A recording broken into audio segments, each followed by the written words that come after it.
Jesús en el Calvario, redimido fui, redimido, y por ese inmenso amor en el Calvario, rescatado fui, rescatado. La Santa Cena, más allá de un rito, de un simple rito, la Santa Cena. Lucas capítulo 22, versículo 7. Llegó el día de los panes sin levadura, o así nos dice en algún texto, en el cual era necesario sacrificar el cordero de la Pascua. Y Jesús envió a Pedro y a Juan diciendo: id, preparadnos la Pascua para que la comamos. Y ellos le dijeron: ¿dónde quieres que la preparemos?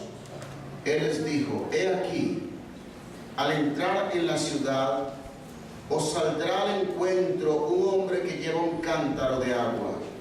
Seguidle hasta la casa donde entrare, y decidle al padre de familia de esa casa: el maestro te dice, ¿dónde está el aposento donde he de comer la Pascua con mis discípulos? Entonces él os mostrará un gran aposento alto ya dispuesto, preparad allí. Fueron pues y hallaron como les había dicho, y prepararon la Pascua. Vamos a orar. Soberano Señor, en esta hora invocamos tu soberano y grande nombre. Tú estás aquí. Te damos todo honor, toda gloria y toda alabanza. Señor, háblanos por favor. Queremos oír, queremos que nos enseñes tu palabra. Señor, en tu nombre. Amén. Siéntese, por favor.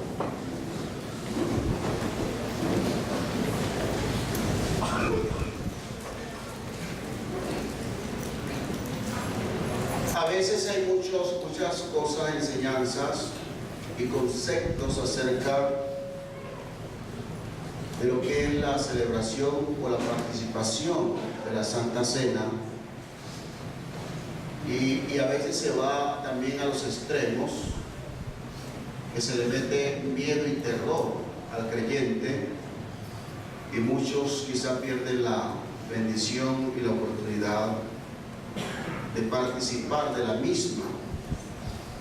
Y no es lo que quiero con estas enseñanzas, sino más bien que si alguien tiene algunos conceptos quizá errados, pueda ser liberado. Amén. Y entienda lo que en sí es esta gran celebración, la connotación que tiene, el significado que tiene para nuestra vida y el alcance que tiene el mismo. Siempre que se enseña sobre la Santa Cena, o Cena del Señor, o la Mesa del Señor, porque ustedes van a encontrar que se puede hablar de la Mesa del Señor, es lo mismo, o se está refiriendo a la Santa Cena. Amén. Se está refiriendo a la Cena del Señor como tal.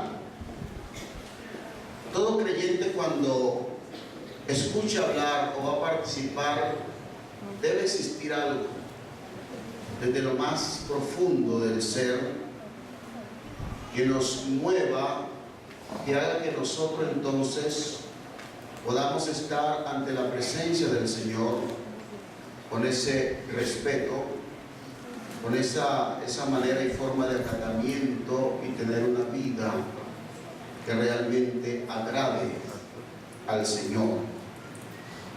Porque es una celebración que nos hace tomar muy en serio lo que nosotros somos en el Señor, y nos confronta también, y nos hace analizar y ver de qué manera y de qué forma estamos viviendo la vida cristiana. Aleluya. La Santa Cena es una celebración que hace parte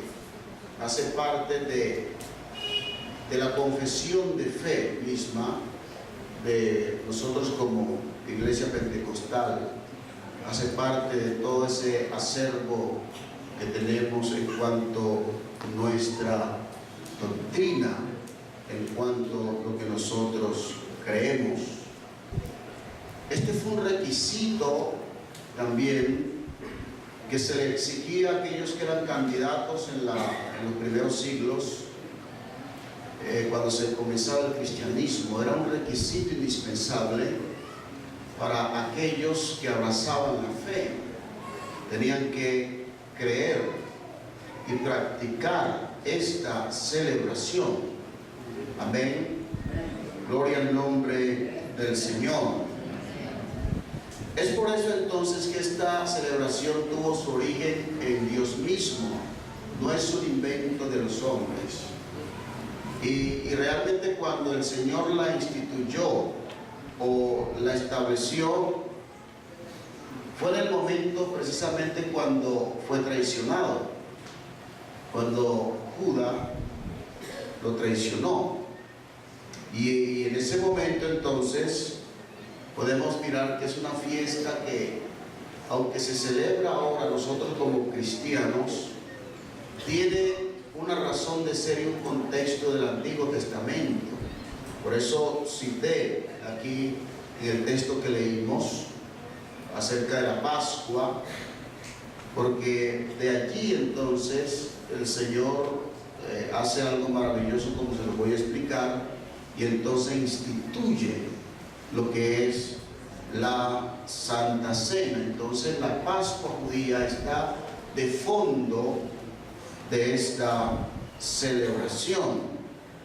Por ejemplo, Mateo y Marcos siguen la misma fuente para presentar esta fiesta o relatarla. Casi es el mismo relato. Cuando uno lee, por ejemplo, a Marcos, que fue el primer evangelio que fue escrito, él tiene la fuente Q.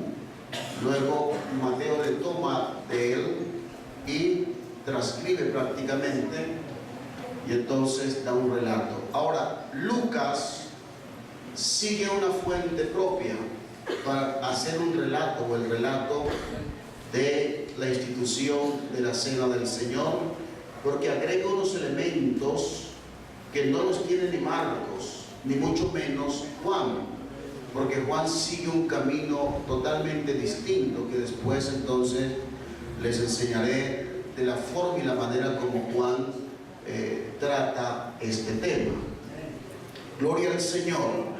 Pero entonces yo quise seguir en esta hora la fuente de Lucas, porque da una riqueza y nos muestra entonces unos detalles que no están ni en Marcos ni están en Mateo. Amén. Demos alabanzas al Señor. Ubiquémonos en el capítulo 22 de Lucas, verso 7. Dice: llegó el día de los panes sin levadura, en el cual era necesario sacrificar el cordero de la Pascua. Ya estamos en un contexto del Antiguo Testamento. Amén. Porque está hablando acerca de la Pechá o de la Pascua judía. Está hablando de esa celebración maravillosa. Pero entonces Jesús, como buen judío, también lo practicó.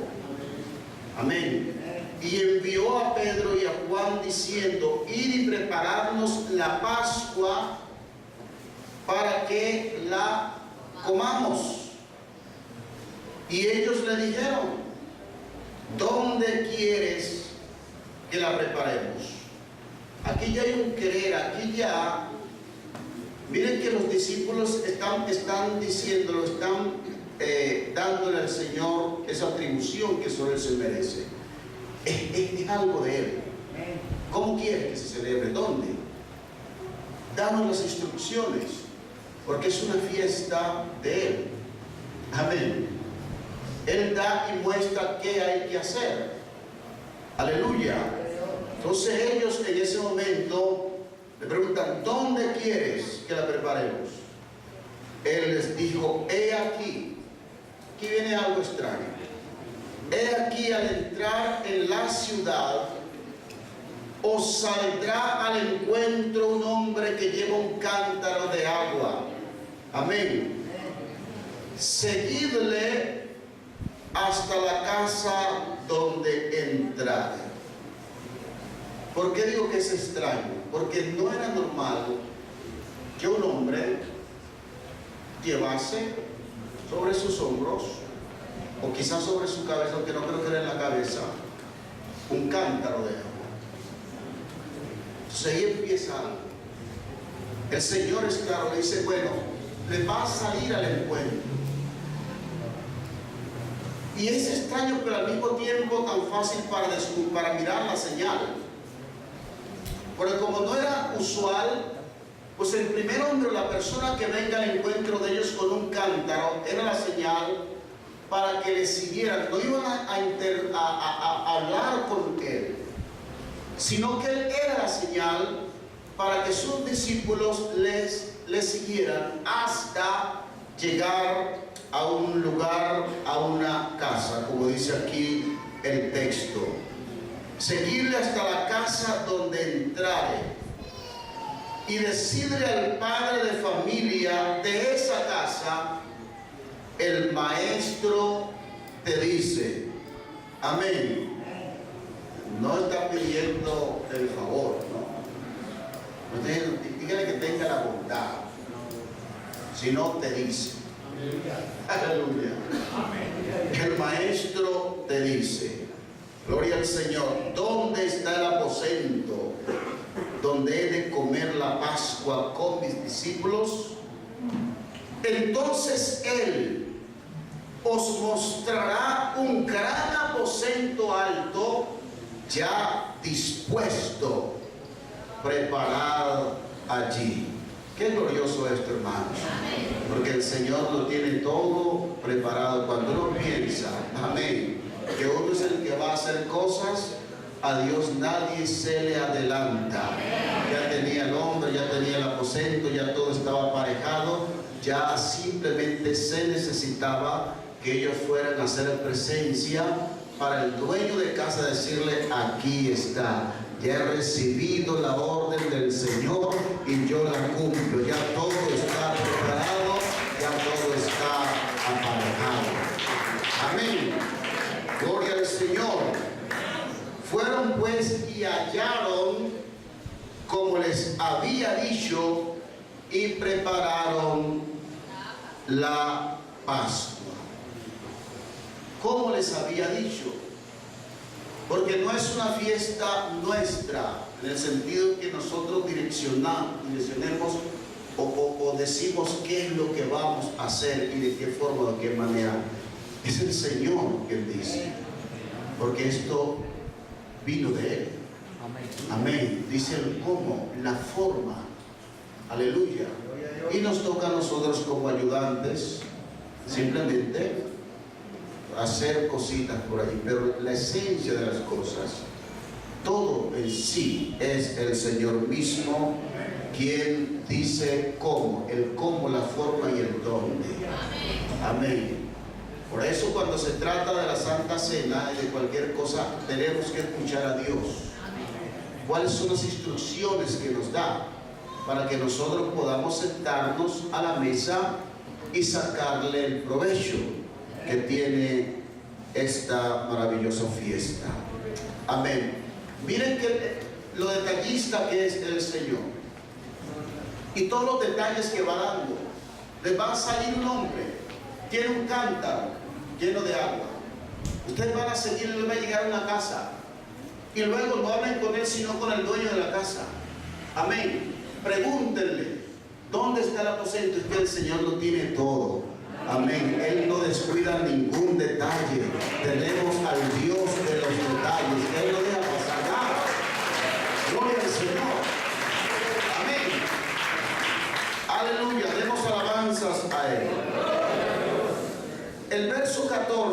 dice, cuando era la hora. ¿Hora de qué? Ustedes ven que hay un evangelista, Juan, habla acerca de la hora, que debía llegar una hora. Jesús también dice, todavía no ha llegado mi hora. Amén. Y luego él dice, ya ha llegado la hora. Gloria al Señor. Entonces, cuando llegó la hora, se sentó a la mesa y con él los apóstoles. Aleluya. Y les dijo, ahora va a mostrar lo que había en lo más íntimo de su ser. Había un sentimiento y un deseo ardiente. ¿Cuál era ese deseo? Ahí está. Cuánto he deseado comer con vosotros esta Pascua antes que padezca. Cuánto he deseado. Muchas Pascuas pasaron. Amén. Pero ese específicamente, él está esperando que llegara. Que llegara ese momento para poder compartir a sus discípulos, con sus discípulos. Ese deseo de que llegue ese momento para compartir con ustedes esta Pascua. Aleluya. Y luego añade algo, antes que padezca. Ya entonces hay un destino marcado. Ya se está señalando algo decisivo, y el por qué era el deseo ardiente de sentarse para comer esa Pascua. Y ahora da una razón: porque os digo que no la comeré más hasta que se cumpla, ¿dónde? En el reino de Dios. Amén. Demos alabanzas al Señor. Aquí también añade algo, porque va a comenzar la Pascua. Pero cuando va a comenzar esa Pascua, los hace para que ellos no vean únicamente lo que está aconteciendo allí en ese momento, sino que los lleva para que ellos puedan mirar hacia el futuro, desde lo escatológico, o lo que es el banquete escatológico. Yo quiero comer esta Pascua con ustedes antes que padezca, pero no la volveré a comer más hasta que se cumpla en el reino de Dios. Los hace mirar también hacia el futuro, hacia lo escatológico. Demos gloria al Señor. Aleluya. Ahora, la Pascua judía está descrita en Éxodo capítulo 12. Por favor, me ubican allí en el Éxodo capítulo 12. El Señor dio instrucción a Moisés aquella noche, porque había puesto la señal. Ya el Señor, a través de las señales, había juzgado a todos los dioses de Egipto, a los animales y aún a los hombres. Pero faltaba una sola señal para que Israel saliera, y era la señal de la sangre. Amén. Y entonces él le dice a Moisés que a partir, miren cómo comienza: habló Jehová a Moisés y a Aarón en la tierra de Egipto diciendo: este mes os será principio de los meses para vosotros, será este el primero en los meses del año. ¿Qué notan allí ustedes? ¿Ah? ¿Qué es un calendario? Claro, es un calendario. Vuelvo a leer: este mes os será principio de los meses. ¿Qué está interviniendo Dios allí?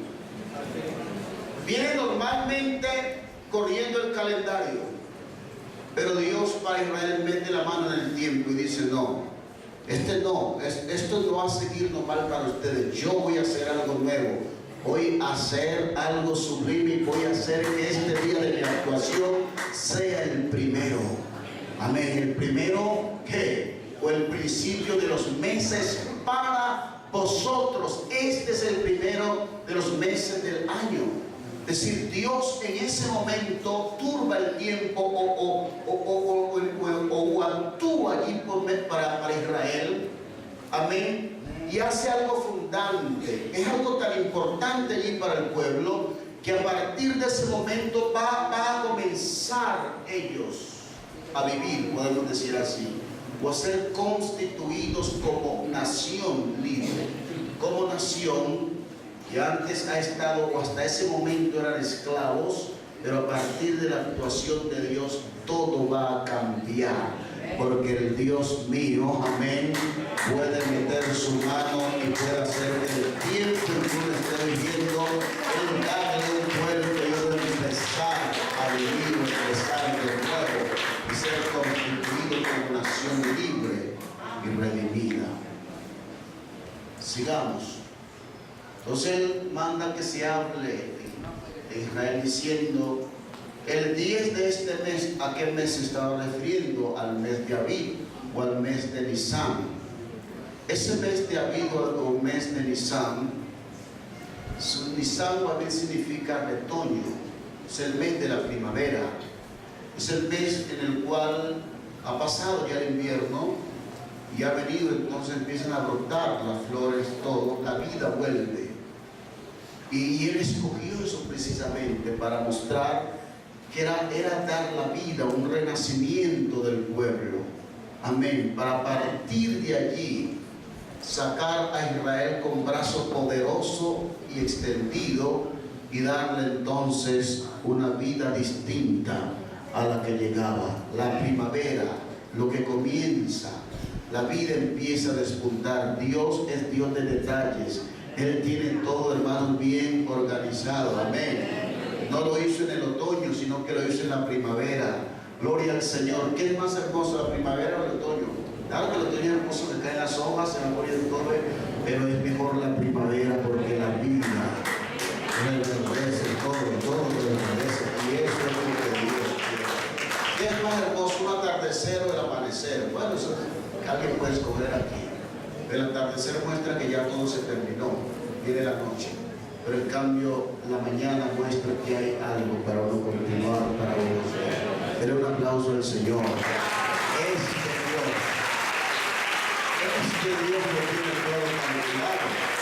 Y le dice al pueblo: la actuación comienza hoy y será primavera para ustedes, donde nace, donde vuelve la vida, donde hay que renacer, donde lo viejo se va y viene lo nuevo. Aleluya, gloria al Señor. Entonces esta Pascua que aparece allí da instrucción: se va a tomar el cordero sin defecto el día 10, pero será sacrificado el día 14 de este mes. Ese día se tomará la sangre del cordero y se pondrá en el dintel de las puertas. Se comerá asado en medio de hierbas amargas, será puesto al fuego. Todo eso tiene su significado, que ustedes lo han aprendido, porque hay una intención de Dios mostrando la amargura, mostrando todo lo que había acontecido en la esclavitud. Deben hacerlo con el bordón en la mano, deben hacerlo ceñidos los lomos, con las sandalias en los pies, mostrando que era el momento de la salida, que era el momento de la redención. Y así aconteció entonces cuando el Señor actuó en esa noche, porque le dice a Moisés: y en aquella noche yo pasaré.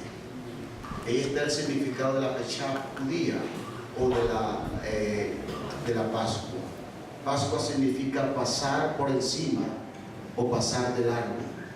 Yo pasaré y veré la sangre y pasaré de vosotros, y no habrá ninguna plaga, no habrá mortandad, nada les va a tocar porque la sangre que está en el dintel de las puertas de aquel cordero será la señal.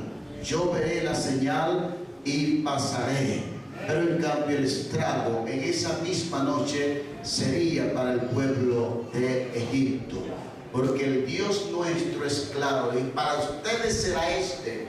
Porque Dios, aunque estemos viviendo en un medio, en el mismo año, en el mismo día, Dios puede mover su mano con alguien en su iglesia, y a partir de esa actuación que Dios hace en la vida de alguien, esa persona entonces su historia comienza a ser distinta. Dice, en este día, aunque fue un día difícil para muchos, para mí fue el mejor día, porque Dios actuó, porque Dios movió su mano, porque Dios hizo algo grande y poderoso.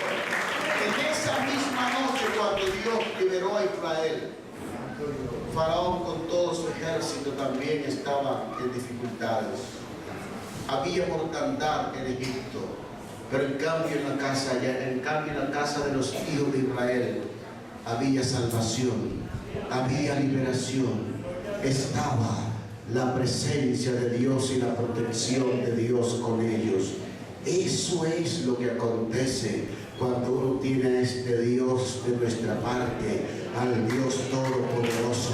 Puede haber muchas cosas que hagan daño alrededor nuestro, pero el pueblo de Dios está firme, el pueblo de Dios está allí, porque Dios es nuestro, ayúdalo, Dios nuestro. Esa Pascua entonces se convierte en ese día algo fundante para el pueblo de Israel, porque Dios actuó en su historia, porque Dios hizo que ese día quedase de memoria y se celebrase por todas las generaciones. Es decir, la historia del pueblo como nación redimida comenzó allí. Amén. Cuando el Señor los sacó con brazo poderoso y extendido, bajo entonces la influencia de una sangre de un animal que estaba puesta sobre el dintel de las puertas. Allí entonces Dios partió la historia de Israel. Por eso Jesucristo con sus discípulos vino y estaba celebrando la Pascua, porque estaba entonces cumpliendo con el mandato. Amén. Aleluya, porque era por todas las generaciones, y el Señor es un caballero. Amén. El Señor cumple. Él obedeció todo, aprendió la obediencia. Ahora, si Él aprendió la obediencia siendo el Dios Todopoderoso, ¿quiénes somos nosotros para cuestionar lo establecido por Él? Amén. Él se sometió, no se la saltó, sino que hay una rememoración, hay una remembranza del pueblo. Estaba cumpliendo absolutamente todo lo que estaba prescrito y lo que había sido ordenado. Por eso dice un texto que Él no vino a abrogar la ley, sino que Él vino a cumplirla. Amén. Lo que no pudimos ni podíamos hacer, no pudo hacer Israel y nosotros, el Señor vino y dijo: yo sí la cumplo, y como yo la cumplo, entonces yo puedo redimirlos, yo puedo mostrarles cuál es el camino a seguir. Demos alabanza al Señor en esta hora. Y en este día de redención, Dios pone entonces a que Israel mire hacia su pasado, pero que también mire hacia adelante, porque al salir de Egipto van hacia una tierra que ellos no conocían. Van a la tierra prometida, tienen que mirar más allá. Les levantó su rostro del piso de la esclavitud de abajo y los puso a mirar hacia arriba, esperando en Él su gracia, su actuación, pero también para que pudiesen mirar más allá del barro, más allá del pantano, más allá de esa vida perdida que llevaban. Eso es lo que hace nuestro Dios. Por eso se celebraba esa Pascua y Jesús la celebró con sus discípulos. Amén. Demos alabanzas al Señor. Si volvemos al capítulo 22, versículo 17, Lucas nos habla de dos copas, que no habla de nosotros evangelistas de esto. Y él va a mostrar por qué habla de dos copas en esta celebración. Y habiendo tomado la copa, esta es la primera copa, dio gracias y dijo: tomad esto y repartidlo entre vosotros, porque os digo que no beberé más del fruto de la vid hasta que el reino de Dios venga. Amén. Ahí está en la Pascua. Aleluya. Pero que está en la Pascua ya está redimensionando esa fiesta, porque está diciendo: no volveré a beber esta copa o del jugo de la vid hasta que venga el reino de Dios. Ya hace que ellos no miren solamente hacia atrás, hacia su historia, sino que también miren hacia el futuro. Amén. Hasta que venga el reino de Dios. Sí, uno puede mirar hacia el pasado, eso es lícito y es normal entre los hombres, pero también el Señor nos pone para que miremos hacia el futuro, que miremos más allá. Aleluya. Eso es esperanza, eso es fe. Gloria al Señor.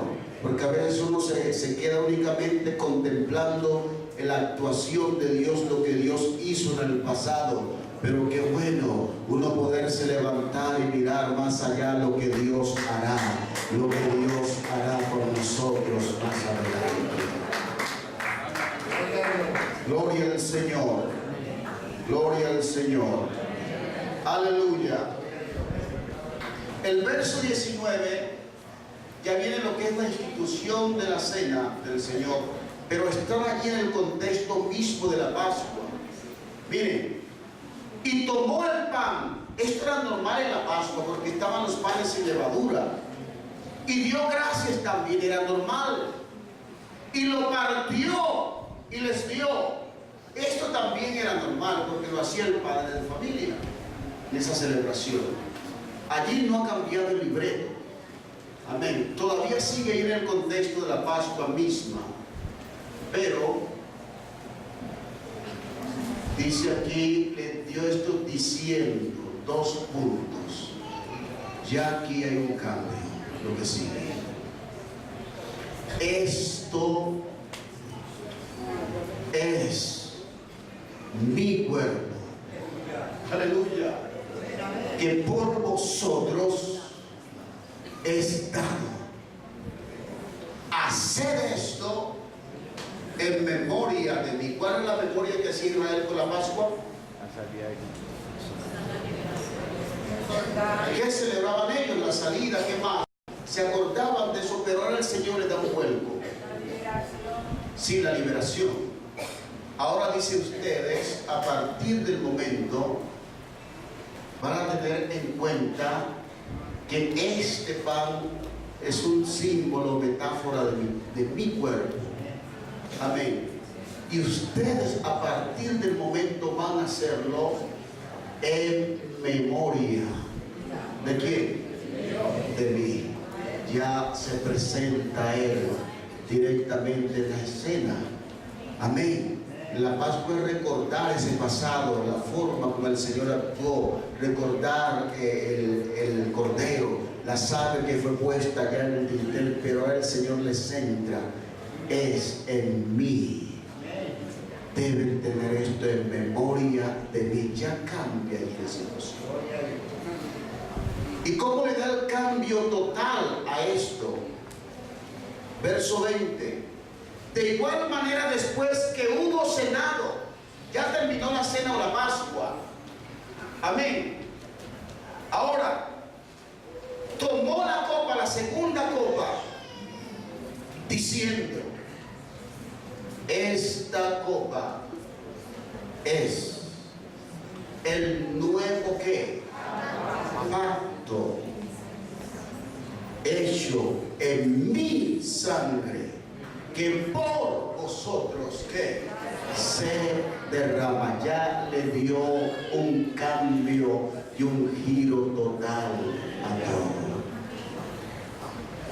Ya Él se presenta entonces como el verdadero Cordero, el verdadero Cordero por el cual Él va a derramar su sangre por aquellos que están enfrente, que están compartiendo.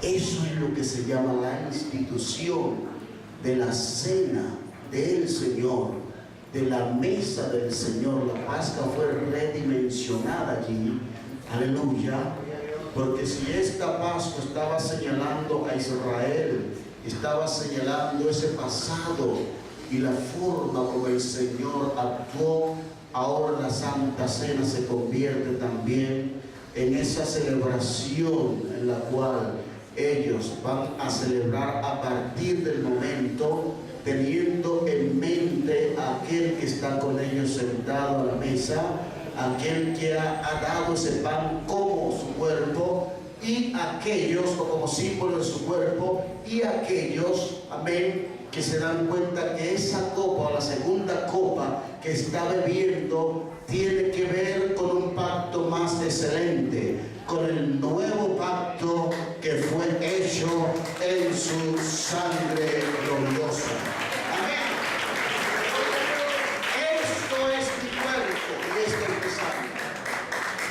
El catolicismo se inventó en la Edad Media lo que fue la doctrina de la transubstanciación, que ellos decían que cuando se participaba de la hostia, esa hostia se convertía literalmente en el cuerpo de Cristo, y que cuando se bebía el vino se convertía literalmente en la sangre de Cristo, y todavía ellos practican eso. El Señor no está diciendo que ese era su cuerpo real, era una metáfora, era un símbolo. El pan no se convierte en el cuerpo de Cristo, ni tampoco el vino en la sangre, sino que es un símbolo. Nosotros entendemos esa parte, gloria al nombre del Señor. Por eso dice esto, amén, está mostrando: esto es mi cuerpo, algo que está demostrando, algo demostrativo, esto es mi cuerpo, aleluya, esto, amén, hablando acerca de esta parte. Pero volviendo aquí, se habla del nuevo pacto, y cuando hablamos del nuevo pacto, tenemos que trasladarnos al capítulo 24 de Éxodo, versículo 4 y siguientes, porque si Él propone un nuevo pacto en su sangre es porque hay uno viejo. ¿Qué pasó entonces en ese viejo? ¿Por qué se tuvo que ser cambiado o sustituido ese pacto antiguo? Ahora dice: Moisés escribió todas las palabras de Jehová, y levantándose de mañana edificó un altar al pie del monte, y 12 columnas según las 12 tribus de Israel, y envió jóvenes de los hijos de Israel, los cuales ofrecieron holocaustos y becerros, subrayen becerros, como sacrificios de paz a Jehová. Y Moisés tomó la mitad de la sangre ¿de qué? ¿O de quiénes? De los becerros, y la puso en tazones, y esparció la mitad de la sangre sobre el altar, y tomó el libro del pacto, es decir, de la ley, a oídos del pueblo, el cual dijo: haremos todas las cosas que Jehová ha dicho y obedeceremos. Entonces Moisés tomó la sangre y roció sobre el pueblo, amén, esparció sobre el pueblo y dijo: he aquí, sigan, la sangre del pacto que Jehová ha hecho con vosotros sobre todas estas cosas. Aleluya, gloria al Señor. He aquí el pacto de la sangre. Allí comienza entonces el antiguo pacto. Dios pactó entre el pueblo se comprometió al pie del monte Sinaí diciendo: haremos todo, vamos a cumplir tu palabra, vamos a vivir conforme tú dices. Y como señal hay sangre, hay vida de por medio. Los becerros murieron. Y entonces hay algo allí que testifica, porque cada vez que Dios hizo un pacto, siempre dejó una señal, aún en pactos incondicionales. Con Noé dejó el arco iris como señal del pacto, que no destruiría más a la tierra. Abraham también, en el pacto incondicional, sacrificó animales, y allí vino y pasó un fuego en medio de los animales. Allí también pactó Dios, porque en la antigüedad, cuando había un pacto, ambos tenían que pasar por el medio de animales partidos. Pero como era un pacto incondicional, en el cual Dios mismo tomó la iniciativa, más no Abraham, por eso él partió los animales y los dejó allí. No permitía que nadie se acercase. Y cuando vino una gran oscuridad, él observó que un fuego pasó en medio de los animales. Dios ratificando entonces ese pacto que había hecho con ellos. El pacto también de la circuncisión, ahí estaba la señal. Y ahora entonces, para este pacto está el pacto de la sangre. Amén. Por eso se esparció. Entonces aquí ya hay un contraste entre la sangre de Cristo y la sangre de los becerros. Yo les pregunto en esta hora, ¿qué sangre, cuál de las sangres será más gloriosa para ustedes? Pues si subrayen la sangre de los becerros. Y Jesús está con sus discípulos diciendo: este es el nuevo pacto hecho en mi sangre. Aleluya. Si en el pacto pasado la sangre de un animalito, de un cordero, provocó que Dios obrara semejante redención y protegiera a su pueblo del mal, de la peste, de la destrucción, de la muerte. Oh, nosotros estamos aquí en esta hora y tenemos la evidencia de la sangre más sublime y más gloriosa a la cual tenemos nosotros acceso, y es la sangre de Jesucristo. Si esa sangre, el animal provocó semejante actuación de Dios, cuánto más la sangre del Cordero, cuánto más la sangre de Jesucristo. Por eso el nuevo pacto, aleluya, para que apareciera tuvo que ser violado el antiguo. Israel no cumplió este pacto, lo violó, rompió con esto. Por eso el capítulo 31, verso 31 de Jeremías se profetiza, Dios profetiza acerca del nuevo pacto que haría. Vamos a mirarlo. ¿Qué dice Jeremías capítulo 31, verso 31?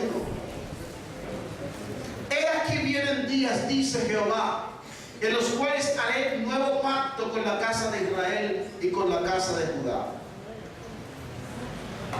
No como el pacto que hice con sus padres en el día que tomé su mano para sacarlos de la tierra de Egipto, porque ellos invalidaron mi pacto, aunque fui yo un marido para ellos, dice Jehová. Pero este es el pacto que haré con la casa de Israel después de aquellos días, dice Jehová. Daré, aleluya, daré mi ley, amén, en su mente, y le escribiré en su corazón, y yo seré a ellos por Dios, y ellos me serán por pueblo. Amén. Damos un aplauso al Señor.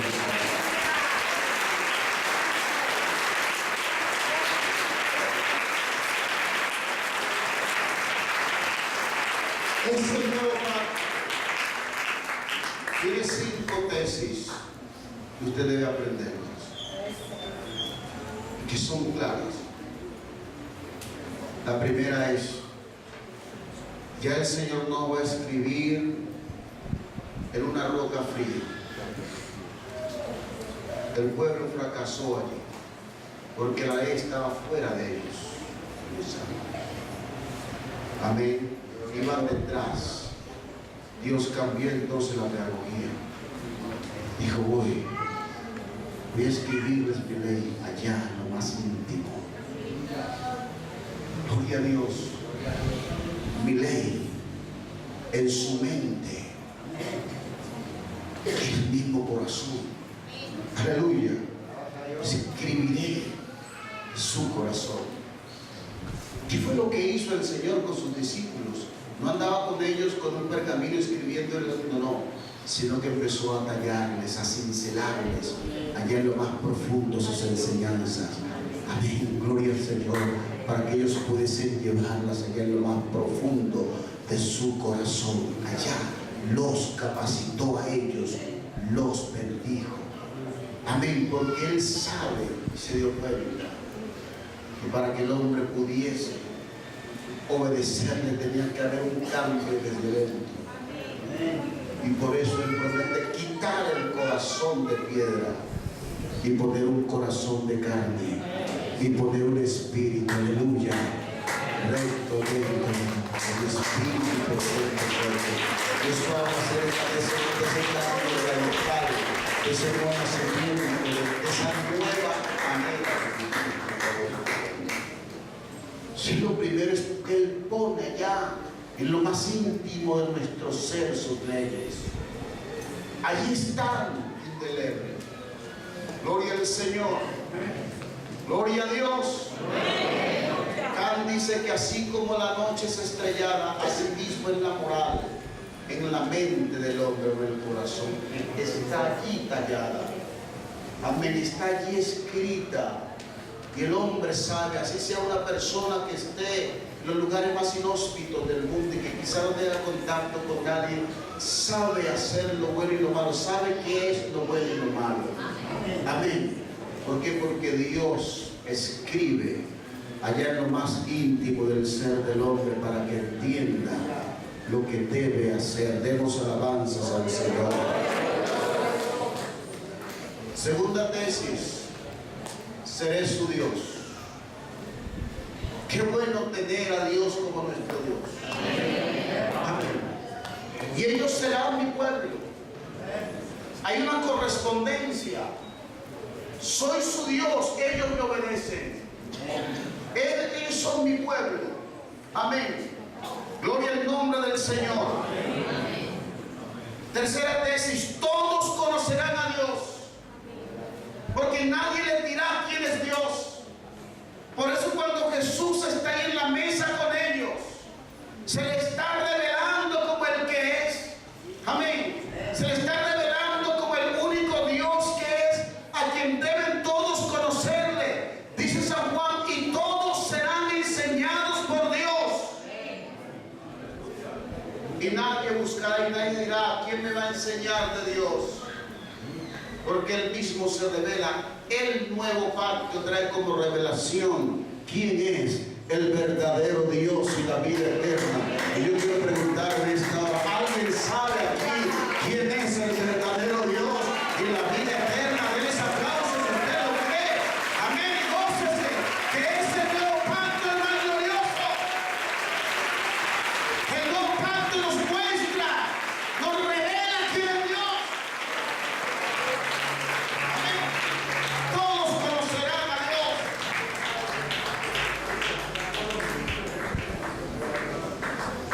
Y viene lo otro, el perdón de los pecados y de todas las maldades. Amén. Mírenlo. Dice, porque perdonaré la maldad de ellos y no me acordaré más de sus pecados. ¿Y qué es lo que dice el Señor?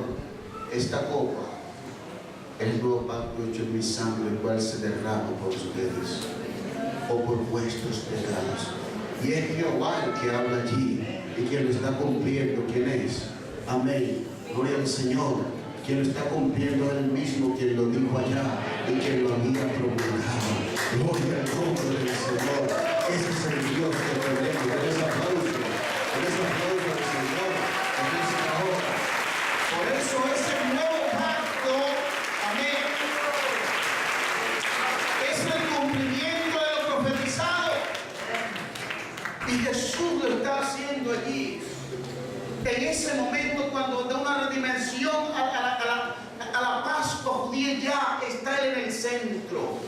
Porque se le está revelando como aquel cordero que habría de venir. Ya Juan lo había presentado. He aquí el Cordero de Dios que quita el pecado del mundo. Y Él está diciendo en ese momento, gloria al Señor, que a partir de ese momento su sangre va a ser derramada por ellos. Amén. Por eso la fiesta o la celebración de la Santa Cena va más allá de un rito, de un mero rito y hacerlo cada cuanto y luego no tener quizá conciencia de lo que se está haciendo. Él lo dijo esto, hacerlo en memoria de mí. Todo hombre, todo cristiano debe darse cuenta y saber que lo que pasó allí en ese día, en esa noche, toca con nosotros. Amén.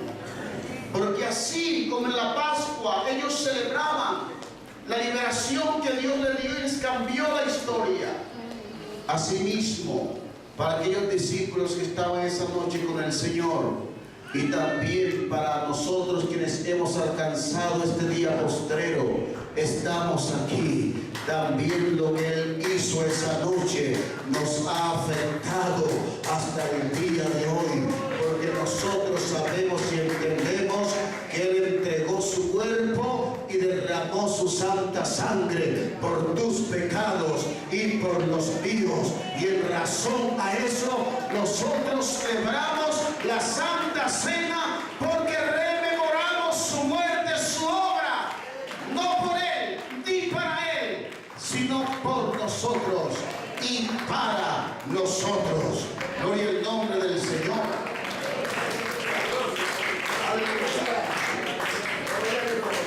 Si allá, cuando la sangre del Cordero fue derramada, vino la liberación. Allá en la antigüedad, en Israel, pues para nosotros, cuando el Señor Jesucristo entregó su cuerpo y derramó toda su sangre, porque no dejó nada en su cuerpo, no sé, no guardo nada, sino que aún para dar evidencia de que todo había salido de su cuerpo, toda la sangre salió, sangre y agua. Así ya no queda más sangre. Fue perfecto. Amén. El sacrificio. No me he guardado nada. Todo lo he entregado. Aleluya. Y eso entonces debe hacernos reflexionar a nosotros, porque nos hace también que nosotros miremos a nuestro pasado. ¿Quiénes éramos? ¿Qué hacíamos? ¿En qué condiciones estábamos? No teníamos a Dios, no teníamos salvación, estábamos en esclavitud, estábamos en tinieblas, perdidos, totalmente, perfectamente perdidos. Oh, pero vino aquel que hizo perfectamente, gloria al Señor, el sacrificio y el milagro. Y hoy nosotros podemos decir que nuestra vida comenzó y fue cambiada en ese momento cuando el Señor derramó su santa sangre por cada uno de nosotros. Y por eso hoy podemos clamar libertad, por eso hoy podemos decir somos salvos, por eso podemos decir somos perdonados, somos justificados, hemos recibido de Dios lo que nadie ha pagado. Hoy tenemos aquí vida, hoy tenemos aquí salvación, hoy tenemos aquí una esperanza viva, porque Cristo hizo lo que era imposible, Él lo hizo posible. Dale ese aplauso al Señor y gózate. Por eso la cena es más allá que un rito,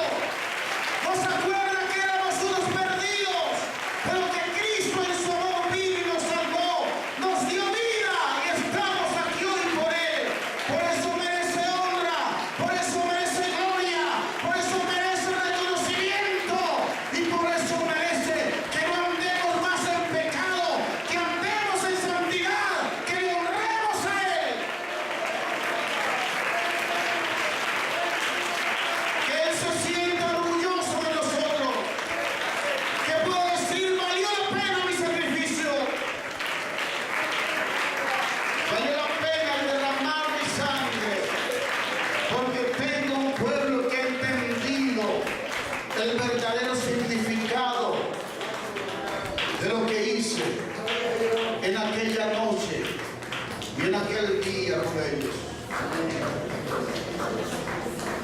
De eso es lo que se trata la Santa Cena. El recordar, llegar con nuestra culpa,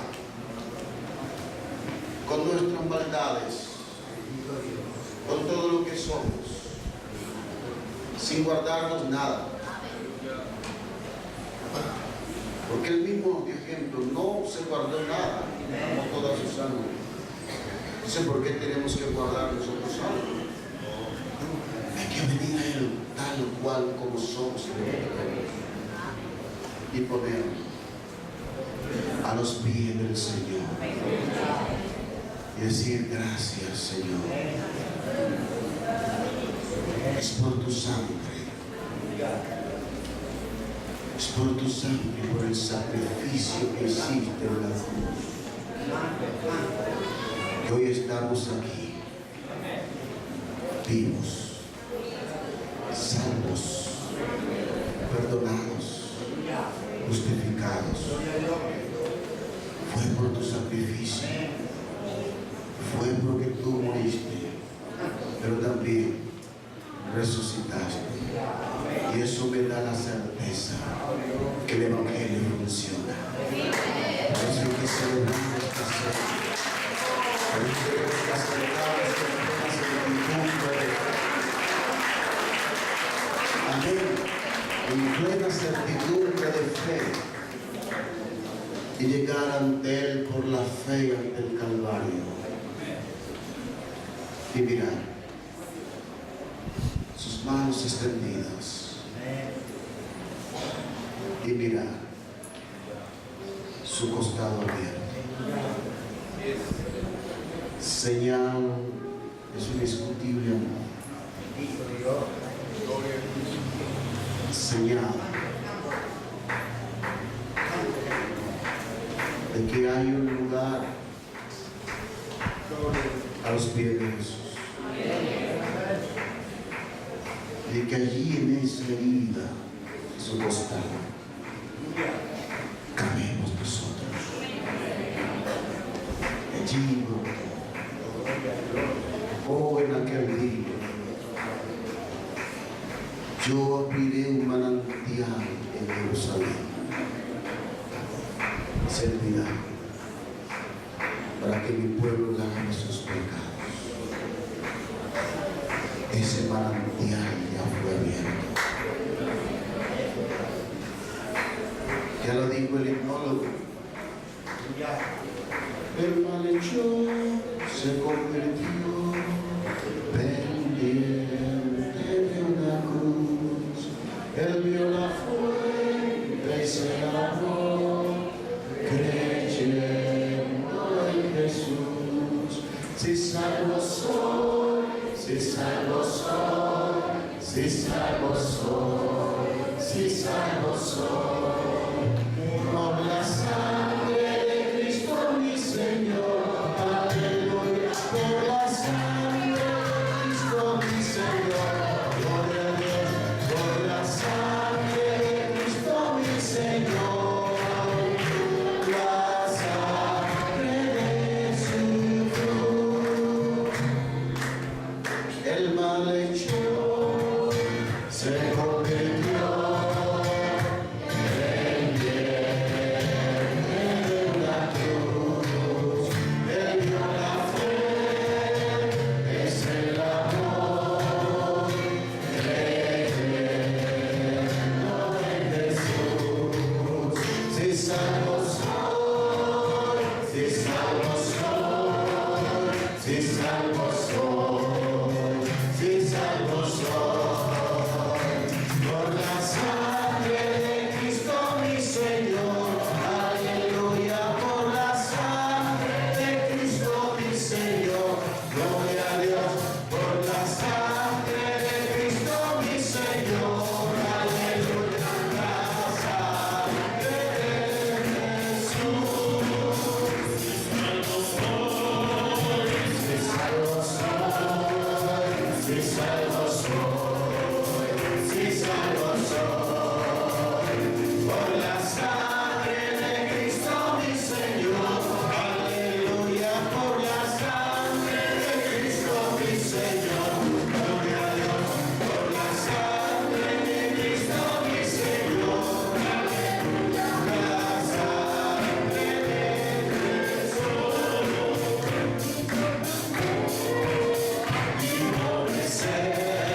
estás bajo la sangre, hermano. Tú estás bajo la sangre y veré la sangre y pasaré de nosotros. La sangre nos inmuniza. No permite que nada malo llegue a nuestra vida. Por eso el diablo quizás puede traspasar algunas cosas y acercarse, pero hay algo que él no puede hacer. Él no puede meterse en este manantial al cual nosotros podemos meternos. Y allí bajo ese manantial nada nos hace daño. Créalo, créalo, créalo, créalo. Estamos en ese manantial que ha sido abierto y que todos aquí estamos bajo esa cobertura y esa protección. Señor,